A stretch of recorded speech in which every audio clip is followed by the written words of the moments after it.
There were 3 rules. Keep your elbow on the table, clasp your opponent's hand, and hold their thumb down for 3 seconds. It's hard to believe that in just a few weeks' time, this entire area will be green and beautiful again just in time for Masters Week.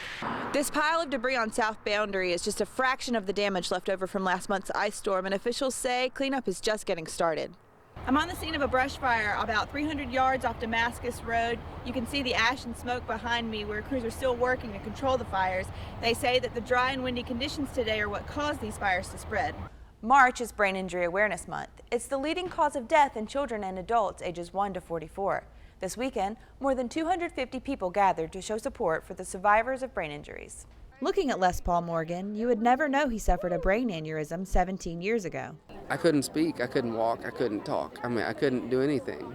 That's why he says he came out to the Brain Injury Awareness Walk, an event to help show support for survivors of brain injury. The survivors pay it forward. I want to see people with disabilities from brain injury be part of society. The walk was sponsored by NeuroRestorative Georgia and the Walton Foundation for Independence.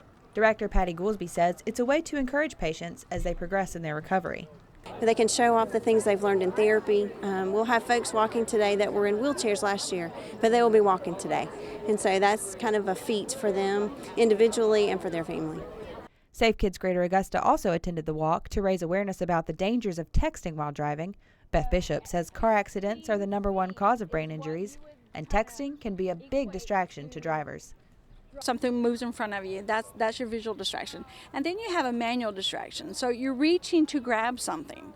And then you have a cognitive distraction, so you're thinking about something else. While the effects of a brain injury can be devastating, for survivors like Morgan, the support of the community makes all the difference.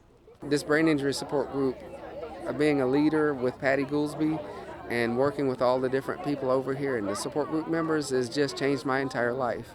Here for you, I'm Mindy Wadley, NBC 26 News. For some of the crowd at Ford Conger Field, it was one big party. It's tons of fun, it's partying, and it's the horses, and it's the racing. For others, it was a chance to see and be seen in their race day best, and patrons packed in from all around the world to watch the races. Here in Aiken, it's all about the hats, the hounds, and of course the horses. Trainers I spoke with tell me it isn't just winning a race that draws families to the sport. You have to be judged on your success, and they label success by winning, which was, great that we won a race today, but I'm equally as proud of the 2 that were 4th. And, people judge your success, but sometimes the one that was 4th might have been more difficult. Boucher says racing opens up her family to new experiences. In horse sports in general, you meet everybody and it brings you together, and it's amazing. You meet people from all over the country and you have something in common, which is love of animals. Race organizers tell me the heart of the animal shows when they trot onto the track. The fact that they go out there and they do their best, they put their head down and pin their ears and they try to beat the horse next to them. That determination showed up in race 3 of 6 when Le Chevalier, a gray gelding, stumbled over a jump and lost his rider, but finished the race on his own. While the horses were running, the party was in full swing. Jell-O shots. And even the horses got to enjoy a cold drink after a hard day's work. Here for you, I'm Mindy Wadley, NBC 26 News.